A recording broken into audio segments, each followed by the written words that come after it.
Hello there guys, and welcome to another one of my reviews. Today we are driving the brand new DS7 or DS7 as the French would put it, because the brand's name DS comes from the French word used for describing a goddess. So the correct spelling would be DS7, not DS7 as most people would be inclined to say. But you'll forgive me if I mix those two up during my review. So this is the PSA Group's proposal for a premium, compact, medium-sized SUV. It's a premium car and it looks the part and it feels the part, as I will tell you later on during my review. Now, what you should know is that this car is based on the same platform as the Peugeot 3008, 5008 and the C5 from Citroën. So it has a very modular platform and it comes with a couple of tricks up its sleeve to make it more comfortable. But I'm going to talk about that later on. For now, let's talk about the exterior design, which is imposing and clear cut. And I like it a lot, and it has a lot of inspiration coming from the cut made into diamonds. You'll notice that in the headlamps, which have a very special motion set off whenever you lock and unlock the car, looks really great, like a disco ball, sort of speak. And we have dynamic turn signals, which also look very good.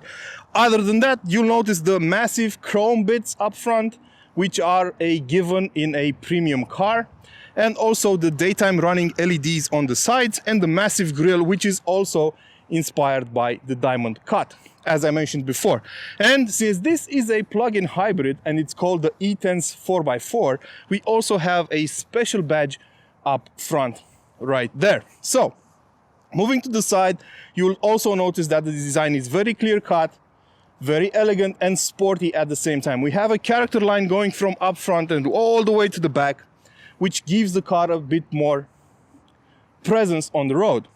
Also, you'll notice that the wheels are aerodynamically optimized to make this car as efficient as possible, because it is a plug-in hybrid. And you'll also notice the chrome bits over here and on the roof. These are over here to mount a roof baggage carrier or something like that. Moving to the back, you'll also notice that the design is very clear cut. It has a sort of hatchback feel to it. We have very good looking taillights over here that also use that diamond cut I mentioned earlier.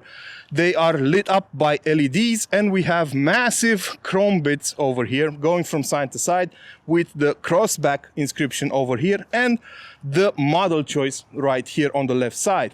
This is the DS7 E-Tense 4x4 model, and you can't really miss it from the back. We also have real tailpipes down and also a smaller boot compared to a regular DS7 because we have an electric motor powering the rear axle underneath the floor. So the space in the boot is rather limited, but not by more than 40 liters compared to a regular DS7. Now let's step inside and see how things look over there. Inside the cabin, the same overall design theme is repeating itself, as I mentioned on the outside. The same diamond cut is present all around you, including on the center console, where you will notice all these intricate shapes. And these are actually, in purely French tradition, the window actuators. So instead of having them on the door, you have them here on the center console, which is not a terrible nuisance if you ask me. It's just a matter of getting used to it. The gear shift selector, the gear selector, is similar to what you would find in a 3008 or 5008, and the materials inside are very, very good. They feel great to the touch. This is actually Nappa leather, which Nappa leather is usually reserved for cars from BMW, Audi and so on. So it feels great to the touch. The fit and finish is perfect. Even the plastic on top of the dashboard feels nice to the touch. It's soft touch plastic. The steering wheel is also great, and it's a different setup compared to Peugeot models these days, which have that 3D cockpit layout. It's a full-size steering wheel, and you have the instrument cluster right behind it. It's a digital instrument cluster with plenty of different views, and you can customize it whatever and however you like. Actually, there's a new menu inside which tells you where the power is going. And the same menu can be applied to the main infotainment screen, which is over here. And I love the way it was integrated in the general layout of the car. These are touch sensitive buttons. They do their job very well. And the infotainment system actually works decent. It's not the best in the business, but it's okay. And you can use Apple CarPlay and Android Auto if you don't like the way it works. I tested both of them and they work flawlessly. One last mention are the seats, which are very comfortable. The leather is perfect. They are massaging seats, heated seats, ventilated seats. They can deliver all the comfort you could wish for.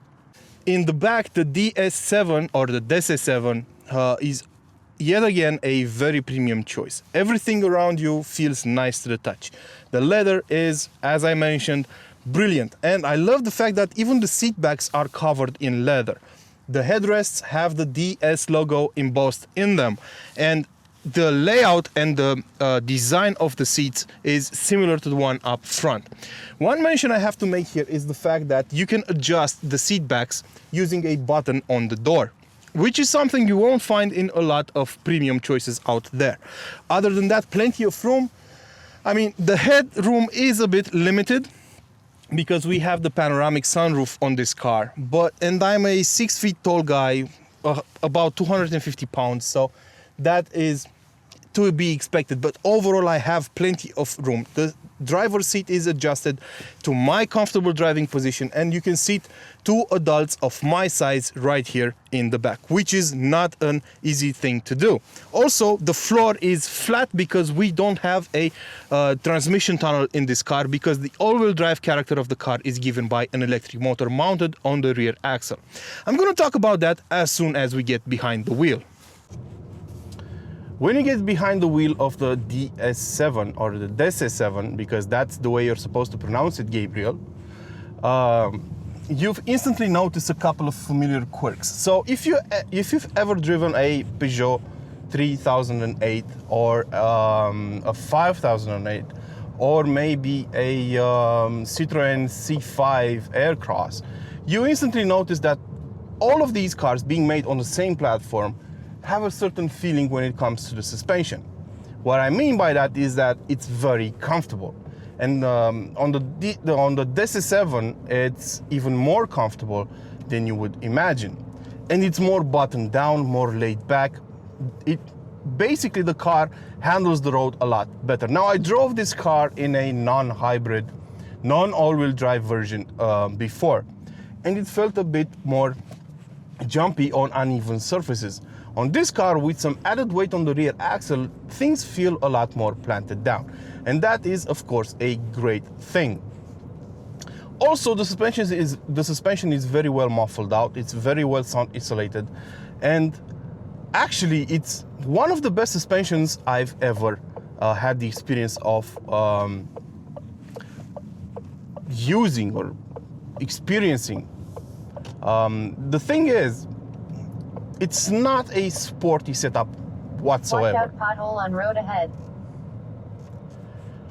And I don't think it was meant to be sporty in any way. I mean, this car does have 300 horsepower, but the main goal here was to create a very comfortable ride, very laid out experience for the driver and the occupants. And that has been achieved. There's no doubt about it. So if you're going to buy this car, you need to focus, your main focus needs to be the suspension and being a comfortable suspension, so to speak. You're not going to buy this car to do drag races with it or take it to the track.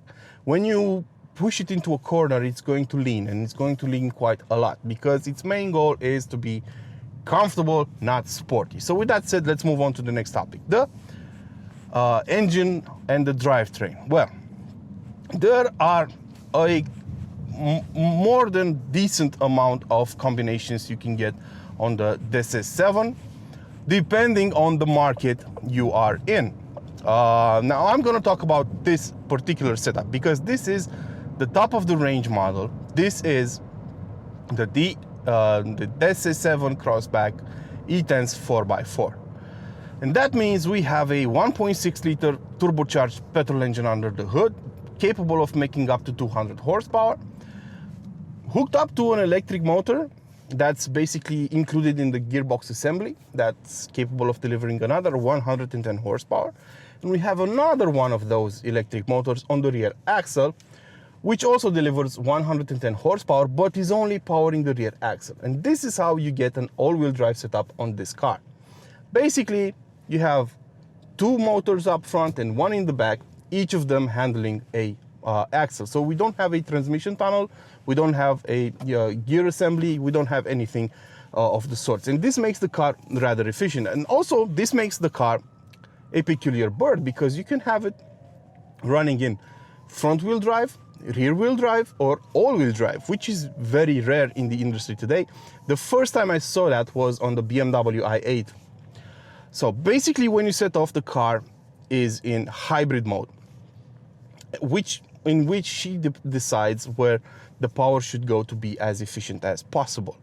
The computer on board decides where the power should go and where it should feed itself from. If you have the battery charged, the car will run in electric mode for most of the time. It will run in electric mode until the battery runs out. And during that time, it will be a rear-wheel drive car, because only the rear engine will be powering it. And it's a very smooth experience, because if you've driven a recent Peugeot or Citroën car, you know that these Asian 8-speed gearboxes are a bit clumsy in the first 3 gears. When you're using only the rear axle on only the rear motor, that clumsiness disappears and you don't really feel it anymore. And that is brilliant, to be honest.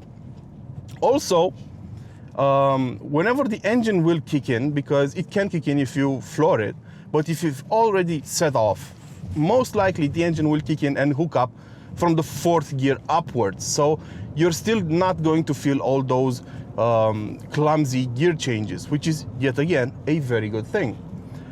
So the experience is very serene, very relaxing, very smooth. And the car will drive on electric mode as long as possible. Now, the PSA group, DESE, claims that the DS7 will do up to 58 kilometers on a full charge. The most I could get was 37, but it was really hectic traffic. The average speed was 14 kilometers an hour and the weather was cold. So I'm actually quite okay with that.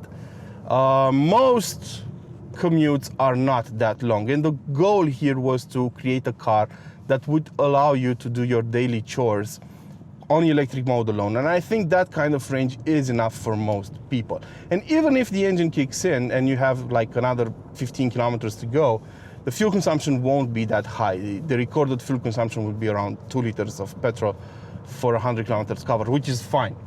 Once the battery runs out, you're gonna drive this car like a hybrid, like a classic hybrid. Basically, setting off will be done electrically, because even if the battery shows 0 kilometers of range, it still has a buffer on, which allows you to set off electrically. And whenever you're braking and reaching a stoplight, you're recuperating energy, feeding it back into the battery and so on, and the engine turns itself off completely. So you're gonna save energy anyway. But I noticed an average consumption of around 10 liters per 100 kilometers covered, which is okay for an SUV of this size and with 300 horsepower. I mean, it's not that bad. Outside the city limits, the fuel consumption will depend on your average speed.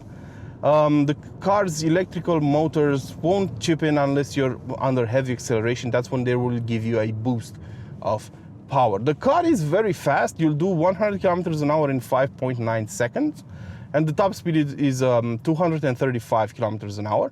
So as far as fuel consumption goes, I saw between 7.5 liters, 7.7 liters, and 9 liters on the highway. So that's a rough estimate of how much this car will sip. Overall, I don't think it's that thirsty, but you need to know that hybrids and plug-in hybrids are not the most efficient cars outside the city limits. So whenever you're buying a car, you need to decide what kind of driving you'll be doing with it. If you're going to be driving around town most of the time, this is the perfect choice for you, as long as you charge it, because that's very important. You need to charge this car and drive it electrically, otherwise it defeats the purpose. So you need to keep that in mind. If you're going to be doing longer trips, you should go for a diesel model, because diesels are still unbeaten outside the city limits. Speaking of charging, this car has a 13.2 kilowatt hour battery, and the charging time will depend on the kind of charger you use. If you're using a public AC charger, that can take up to 7.4 kilowatts. The charging time will be 1 hour and 40 minutes, something like that, under 2 hours. If you're charging it from a wall socket at home, it's gonna take about 8 hours. So you need to plan accordingly. But you should only buy this car if you have a place to charge it, either at work or either at home. And if you do that, you are going to be satisfied with it. So what's the takeaway here? Well, I absolutely enjoyed this car, and I think for the price, it's a very good premium option. The suspension is very well muffled out, very comfortable. It's a relaxing, smooth experience behind the wheel of this car. The fit and finish is perfect, the material quality is impeccable, and the sound system is worth a mention here. It's signed by Focal. It's a French high-end audio company, and it is absolutely brilliant. It costs 1,100 euros on the car we're testing today, but it's worth every single penny. The sound is crystal clear, you have no distortion at maximum volume, and it covers all frequency ranges perfectly. So it's worth every single penny. You should definitely get it. That said, this has been my review of the DS7 Crossback E-Tense 4x4, because that's the car's complete name. I hope you guys enjoyed it. I'm sure you have many more questions. Drop them in the comment section below, and I will be more than happy to answer all of them. Until next time, don't forget to like, share, and of course subscribe, and feed your passions. Ciao.